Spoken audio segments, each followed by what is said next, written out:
किती चिडला होतात तुम्ही. अहो, असं इतकं चिडणं चांगलं नाहीये तुमच्यासाठी. या सगळ्याचा तुमच्या शरीरावर इम्पॅक्ट होत असेल. तुमचं चिडणं आणि एवढं मोठ्याने ओरडणं यामुळे विनाकारण तुमचा BP शूट होत असेल. You have to take care of yourself. सगळं कळतंय मला, पण नाही ना जमत आहे अशा वेळी शांत राहायला. तू शिकव ना मला कसं शांत राहायचं, कारण तुला ते छान जमतं. सर, काय झालं? Is everything all right? Akshu, तू इथं? एवढ्यात दरवाजा उघडून समीर आत आला होता. त्या दोघांना एकत्र पाहून समीरच्या चेहऱ्यावर आठ्या होत्या. त्यात तो आला तसं दोघंही एकदम शांत झालेले. आपण ऐकत आहात अध्यायम या कथेचा पुढचा भाग सुरू करण्याआधी प्लीज माझ्या चॅनलला सबस्क्राईब करून घ्या आणि आधीचे पार्ट ऐकले असल्याची खात्री करून घ्या. चला सुरुवात करतेय. अध्यायम भाग 43. अक्षया आत आली तर सगळ्या स्टाफमधले लोक असेच एकत्र जमा झालेले. अर्जुन मधोमध उभा होता. त्याच्या चेहऱ्यावर तणाव आणि राग स्पष्ट दिसत होता आणि त्याचबरोबर त्याचा वाढलेला आवाज तो किती तापलाय हेच सांगत होता. आणि त्याच्या समोर कोणीतरी 24-25 वयाचा पण घाबरलेला एक व्यक्ती उभा होता. तुम्हा लोकांना कामाचा साधा प्रोफेशनलिझम माहीत नाहीये का? एक काम नीट करता येत नाही? तुम्हाला माहितीये का या चुकांचा परिणाम काय होऊ शकतो?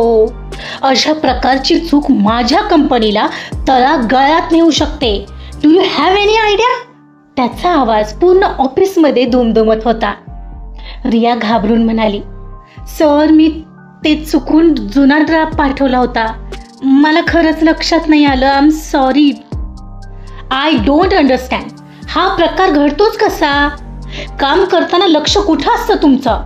आपण आपल्या कस्टमरला काय पाठवतोय आणि काय करतोय हे लक्ष कोण देणार? मी.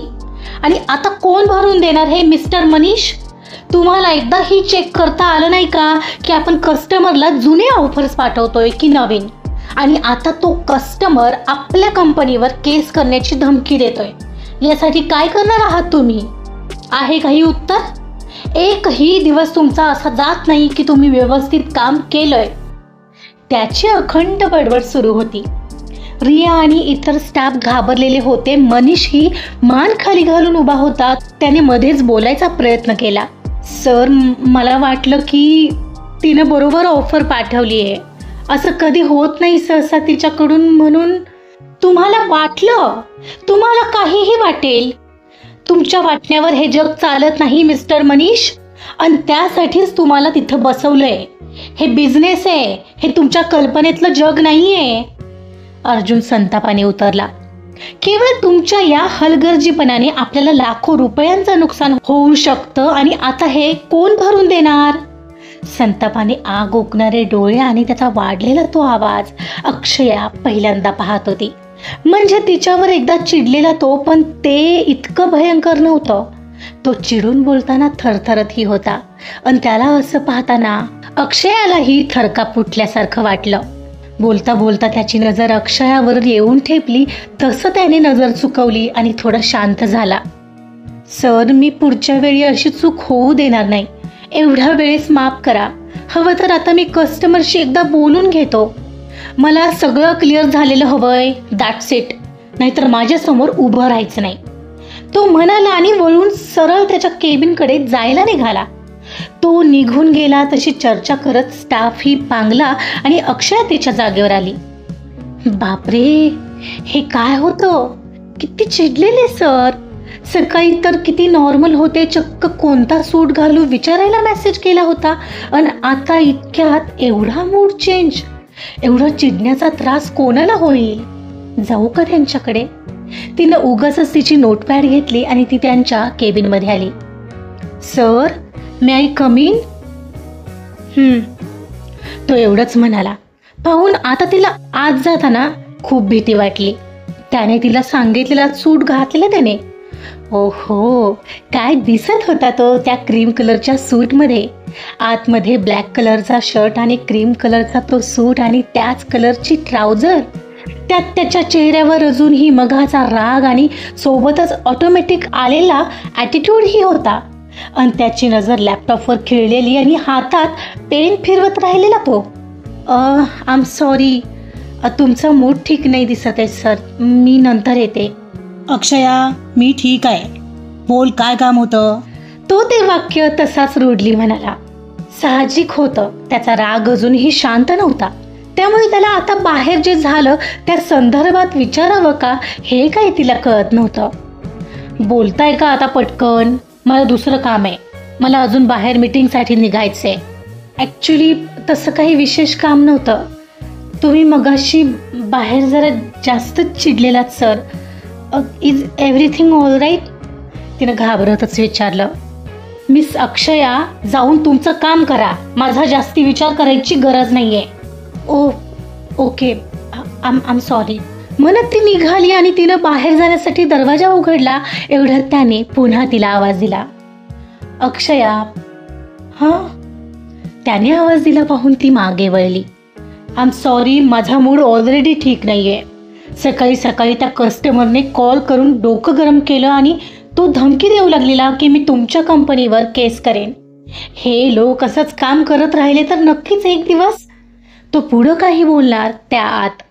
Sir, don't say like this. असं काही होणार नाही आहे. बी पॉझिटिव्ह. चूक तर माणसाकडूनच होते ना, पण झालेली चूक का झाली, कशामुळे झाली यामध्ये जाण्यापेक्षा आता काय करायला हवं यावर कॉन्सन्ट्रेट केलं तर नक्कीच मार्ग निघेल.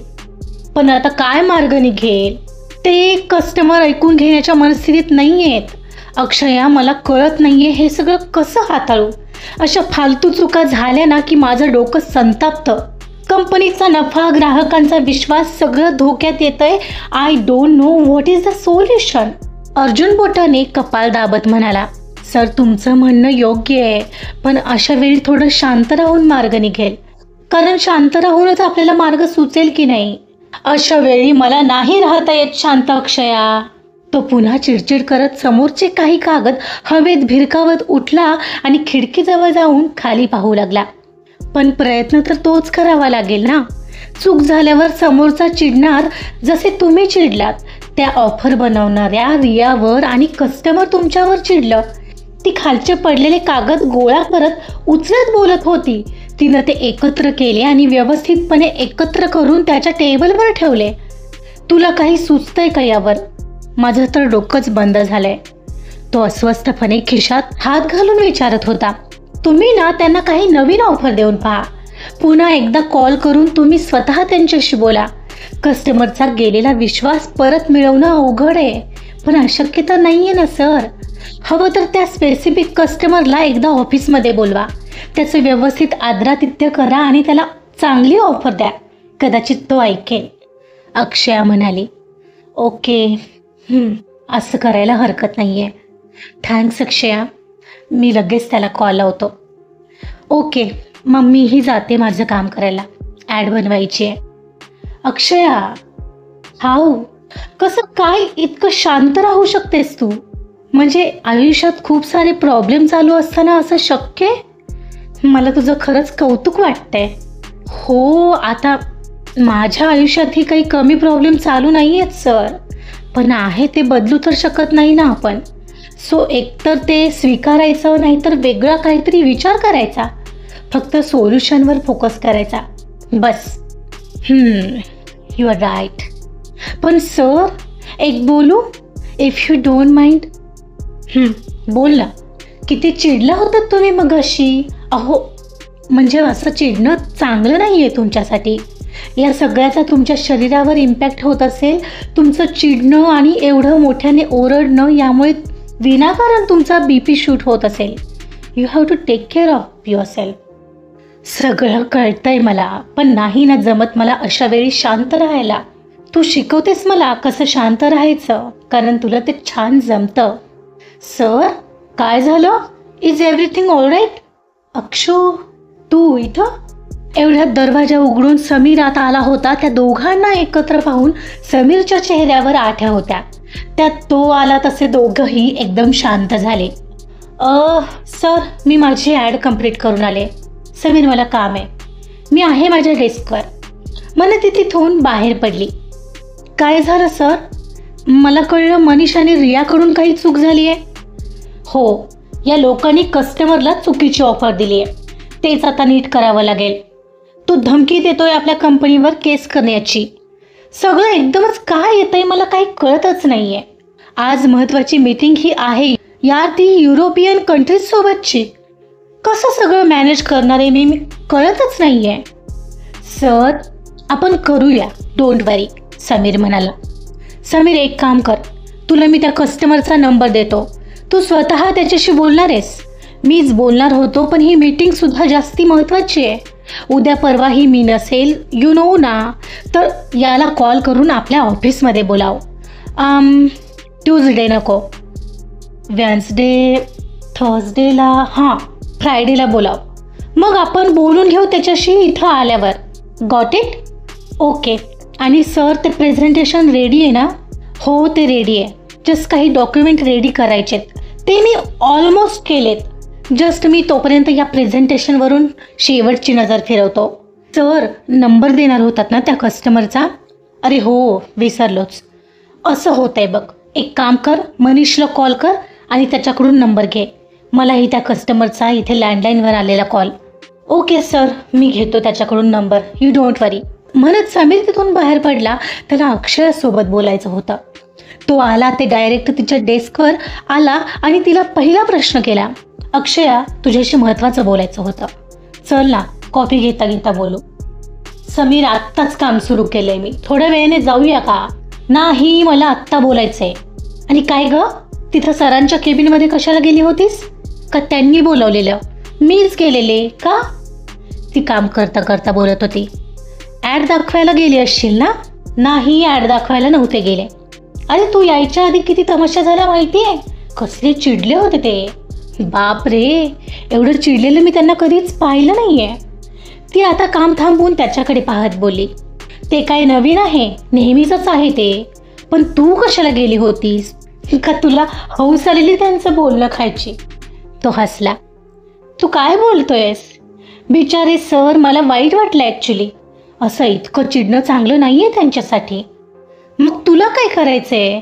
ते चिडतील नाहीतर बसतील. आपल्याला काय करायचंय? असं कसं बोलू शकतोस रे तू? काय रे, तू त्यांचा असिस्टंट म्हणून आहेस ना? असं कधी झालंच तर तू कधी समजावत नाही त्यांना की इतकं चिडत जाऊ नका, हे चांगलं नाही आहे. तू काही डोक्यावर पडतेस का? मी कशाला त्यांना समजावू? माझा काय संबंध? तू इतका माणुसकी शून्य असशील असं वाटलं नव्हतं मला समीर. अगं काय बोलतेस? मी का समजावू? आणि ते म्हणाले मला, तू कोण मला सांगणारा? तर काय, मी फक्त त्यांचा असिस्टंट आहे. कामाशी काम ठेवणं हेच मी योग्य समजतो. आणि तू जरा विचार करून बोलत जा. एक मिनिट, तू त्यासाठी तर गेली नव्हतीस ना त्यांच्या केबिनमध्ये? आता असं म्हणू नकोस की तू त्यांना समजावायला गेली होतीस, नाही ना? हो, त्यासाठीच गेले होते. आणि प्रॉब्लेम? अगं तुला काय करायचंय हे नसते उद्योग करून. तुझं काम कर ना. तरीच मी आलो की गप्पा बसलात, हो ना? ए समीर, हे असलं बोलायचं नाही हा मला. माणुसकीच्या नात्याने मला जे वाटलं ते सांगायला गेले होते मी त्यांना. तुला काय त्रास होतोय यात? आणि याहीपेक्षा कालचा विषय, ते महत्त्वाचं बोलायचं होतं आपल्याला. आणि तुला हे महत्त्वाचं वाटतंय? मी त्यांच्या केबिनमध्ये का गेले? रिअली? अक्षया, का डोकं खातेस आता? डोकं तू खातोयस माझं, इथं नसते. आणि फालतू वाद घालू नकोस हा माझ्याशी. ऑफिसमध्ये आहोत आपण आणि आता मला काम आहे, बोलू आपण नंतर. आणि मगाशी त्यांच्या केबिनमध्ये गेली होतीस तेव्हा काम नव्हतं वाटतं तुला? हो नव्हतं. खुश, आता जा. अक्षया, तुला सांगून ठेवतो, माझ्याशी नीट बोलत जा. हे असं बोलणं मला आवडत नाही, समीर म्हणत होता. आवडत नाही? मग का करतोयस माझ्याशी लग्न? मी अशीच आहे समीर. अक्षया, तू मला रिस्पेक्ट देत नाहीयेस हा. जा आता. म्हणजे काय सांगू तुझ्या बाबांना? तू हे नेहमी असं बोलत असतेस मला. It's hurting. प्रत्येक वेळी बाबांची ढाल करू नकोस हा Sameer. I am telling you, प्रत्येक गोष्टीला लिमिट असतं.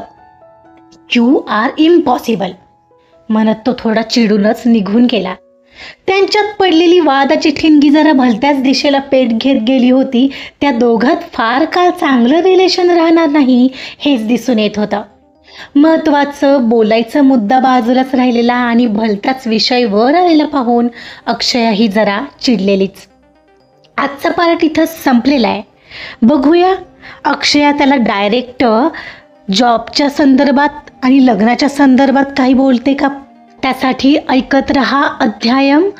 कथा आवडत असेल तर प्लीज लाईक करा, सबस्क्राईब करा आणि शेअरसुद्धा करा. Thank you so much.